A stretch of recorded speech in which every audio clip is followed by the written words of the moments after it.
اعوذ باللہ من الشیطان الرجیم، بسم اللہ الرحمن الرحیم۔ ڈاکٹر صابر حسین خان آپ سب کے لیے دعا ہو۔ کل ویڈیو ایک اپلوڈ کی تھی میں نے، جس میں جو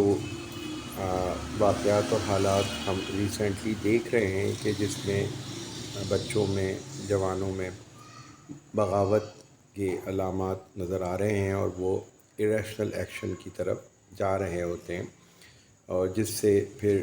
نہ صرف خاندان بلکہ پوری سوسائٹی جو ہے وہ افیکٹ ہو رہی ہوتی ہے۔ تو تھوڑی سی بات ہم کر لیتے ہیں کہ ان سب کے پیچھے وجوہات کیا کیا ہیں۔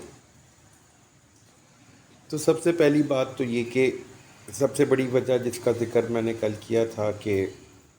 میڈیا ہے ہمارا، چاہے وہ پرنٹ میڈیا ہو، الیکٹرانک میڈیا ہو، سوشل میڈیا ہو، اس میں جو تمام تر چیزیں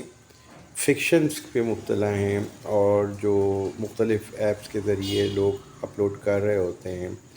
انفیکٹ بچوں کا، جوانوں کا جو کچا ذہن ہے وہ اس کو ریئلٹی کے طور پہ ایکسیپٹ کرتا ہے اور وہ سمجھتا ہے کہ یہی ریئلٹی ہے۔ تو لہٰذا وہ پھر کوشش کرتا ہے کہ جب یہ لوگ کر رہے ہیں اور یہ میڈیا پہ آ رہے ہیں تو وائی ناٹ وی، ہم لوگ بھی کچھ ایسا کریں جس میں ہم اس طرح سے چیزوں کو سامنے لے کر آئیں، جس میں ہمارے دل میں جو کچھ ہے ہم اس پہ عملی جامہ پہنا سکیں۔ یاد کیجئے، میں خاص طور پر ان لوگوں کے لیے بات کروں گا جو میری نسل سے تعلق رکھتے ہیں۔ 1988-89 میں انڈیا کی ایک فلم ریلیز ہوئی تھی، قیامت سے قیامت تک، جس کا ایک گانا بہت سپر ہٹ ہوا تھا، پاپا کہتے ہیں بڑا نام کرے گا۔ اور وہ گانا آپ نے سنا بھی ہوگا، ہو سکتا ہے کچھ کو یاد بھی ہو، یا ہو سکتا ہے کہ ابھی نئی جنریشن نے بھی وہ گانا ان کی سماعت سے گزرا ہو۔ تو جب کنسسٹنٹلی اس طرح کی سوچ کو ہم اپنے نوجوانوں میں ڈیولپ کرتے چلے جاتے ہیں تو الٹیمیٹلی ہوتا یہ ہے کہ وہ کانشیس لیولز کو کراس کر کے سب کانشیس اور پھر انکانشیس میں ٹرانسفر کر جاتی ہے، اور پھر اگر ان کے پیرنٹس جو ہیں ان کے اپنے انکانشیس میں اس طرح کی چیزیں موجود ہوں تو الٹیمیٹلی جینیٹک ٹرانسمیشن ہوتی ہے۔ تو دس از دا نمبر ون فیکٹر کہ جینیٹک ٹرانسمیشن جو ہے وہ موسٹ امپورٹنٹ رول پلے کرتی ہے ایسے بچوں کے اندر، ایسے جوانوں کے اندر۔ Number two, environmental factor, early learning جو ہماری بچوں کی ہوتی ہے وہ اس پہ بہت اہم کردار ہے۔ اب اس میں اگر ایسے تمام بچے جن کو گھر میں پیسفل ایٹماسفیئر نہیں ملتا، پیرنٹس کنفلکٹ میں رہتے ہیں، اور یا پیرنٹس کے آپس کے درمیان رفٹ رہتی ہیں، لڑائیاں رہتی ہیں، جھگڑے رہتے ہیں، مارا پیٹی رہتی ہے، یا دونوں میں سے کوئی ایک پیرنٹ کسی نہ کسی سائیکولوجیکل ایلیمنٹ کا شکار ہو اور دوسرا پیرنٹ اس کو نہ سمجھ پا رہا ہو، اور اس کے نتیجے میں گھر کا ماحول جو ہے وہ یوں سمجھ لیجئے کہ بے تحاشا ڈسٹربنگ ہو، ڈسٹریسنگ ہو، تو تب بھی بچے ڈسٹرب ہونا شروع ہو جاتے ہیں، اور ان کو یہ ہوتا ہے کہ بس ہم گھر چھوڑ کے بھاگ جائیں جیسے ہی ہمیں کوئی دروازہ کھڑکی کھلی ملے۔ نمبر تھرڈ فیکٹر، پھر جب وہ اپنے پیئر گروپ میں انٹر ہوتے ہیں اسکول میں جانے کے بعد، کالجز میں جانے کے بعد، تو پھر اگر ان کی دوسراہٹ ایسے کلیگز کے ساتھ، ایسے دوستوں کے ساتھ ہو جاتی ہے جو ان کے ہم خیال ہوں، ہم مزاج ہوں، اور 99% ایسا ہی ہوتا ہے کہ کبوتر کبوتروں کے ساتھ موو کرتا ہے اور چڑیا چڑیوں کے ساتھ موو کرتی ہے، تو لامحالہ ایک جیسی سوچ کے بچے، جوان، پھر وہ ایک خاص گروپ کی شکل میں موو کر رہے ہوتے ہیں۔ تو ان میں بھی کچھ بچے ریبل ہوتے ہیں، باغیانہ سوچ رکھتے ہیں شروع سے، ان کے اندر ڈر بہت کم ہوتا ہے، اور کچھ بچے جو ہیں وہ فطرتاً جو ڈرپوک ہوتے ہیں تو وہ ظاہر اس طرح کا سوچنے کے باوجود کوئی عملی سٹیپ نہیں اٹھا پاتے۔ یعنی تھرڈ فیکٹر میں ہمارا کلیگس اور پیئر پریشر ہوتا ہے۔ فورتھ، اگر ایجوکیشنل انسٹیٹیوٹس کے اندر بچوں کی تعلیمی سرگرمیوں کے ساتھ ساتھ غیر نصابی سرگرمیاں نہ ہوں، اور جس کے نتیجے میں ان کو ایک بند ماحول میں گھر سے نکلنے کے بعد پھر ایک بند ماحول میں صرف اکیڈمک ایکٹیویٹیز کا سامنا کرنا پڑے،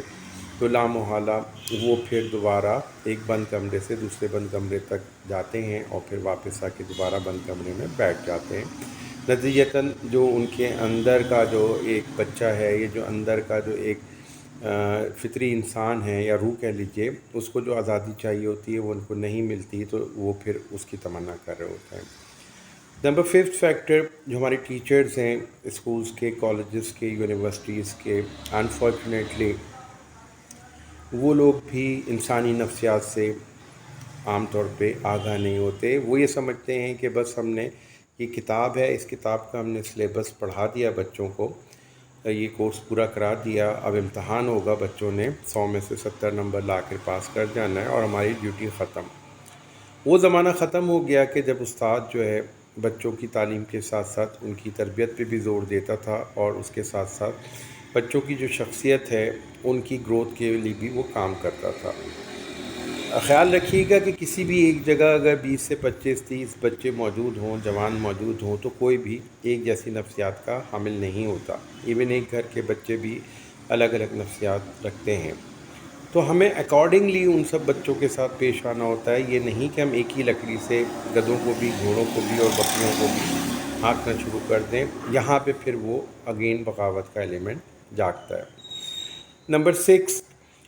جب بچہ بڑا ہوتا ہے، ایڈولسنٹ میں آتا ہے، اور ایڈولسنٹ میں آتا ہے اور جب وہ اپنے گرد گرد دیکھتا ہے، یہ جیسے بھی ہم بات کر رہے تھے میڈیا کی آزادی کا، یا میڈیا کے اندر جو سب کچھ ہم فکشن کے طور پہ دیکھ رہے ہوتے ہیں جس کا پریکٹیکل لائف سے بہت کم تعلق ہوتا ہے،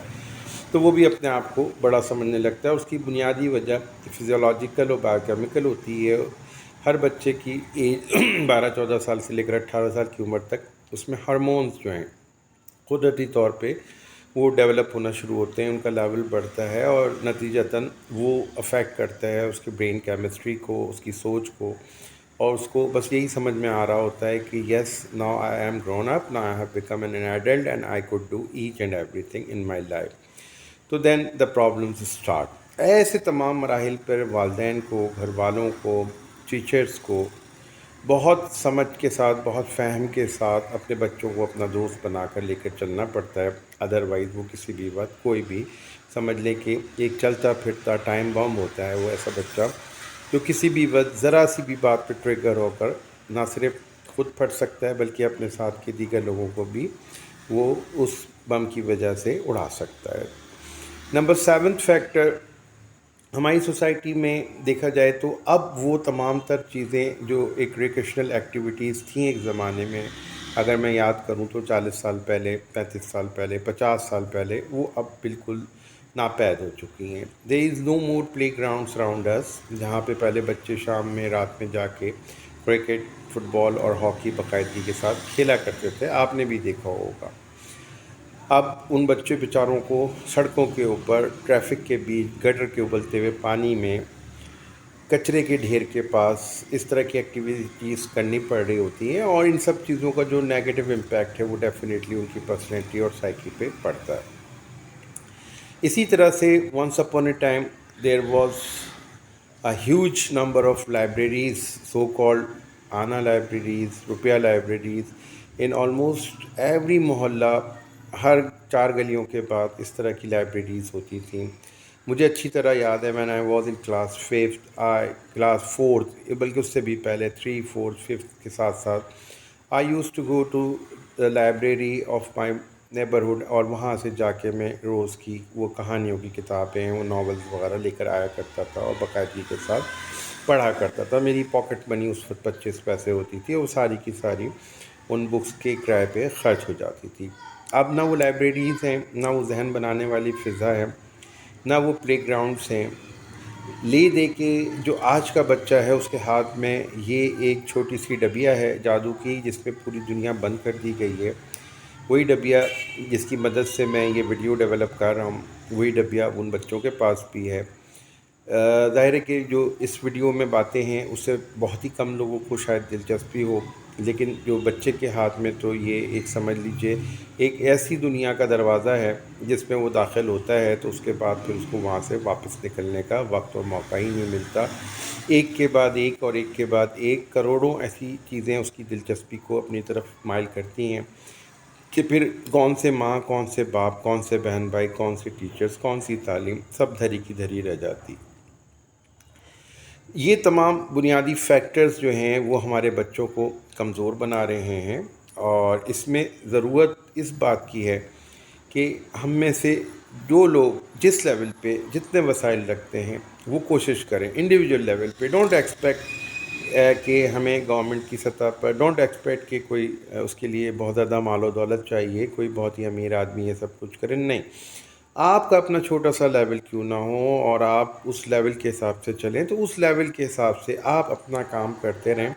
اپنا فرض پورا کرتے رہیں. باقی تمام کام اللہ تعالیٰ نے کرنے ہیں. ہمیں حکم یہ ہے کہ ہم نے ایک قطرہ بھر پانی جو ہے وہ پینا ہے اور اس کو لینا ہے اپنی چونچ میں اور اس کو لے جا کر کھیت میں ڈال دینا ہے. رزلٹ جو ہے وہ اللہ تعالیٰ کے پاس ہے. اسی نیک نیتی کے ساتھ, اسی دعاؤں کے ساتھ اجازت دیجیے کہ کاش یہ باتیں ساری ایسی ہیں یا ایسی ہوں جو ہم میں سے کچھ لوگوں کے دل میں اتر جائیں اور ہم سب اپنی اپنی جگہ پر اپنے اپنے بچوں, اپنے اپنے نوجوانوں کے لیے کچھ ایسا کر جائیں کہ ان کا راستہ سیدھا ہو سکے. اجازت دیجیے. اللہ حافظ. دعا گو ڈاکٹر صابر خان.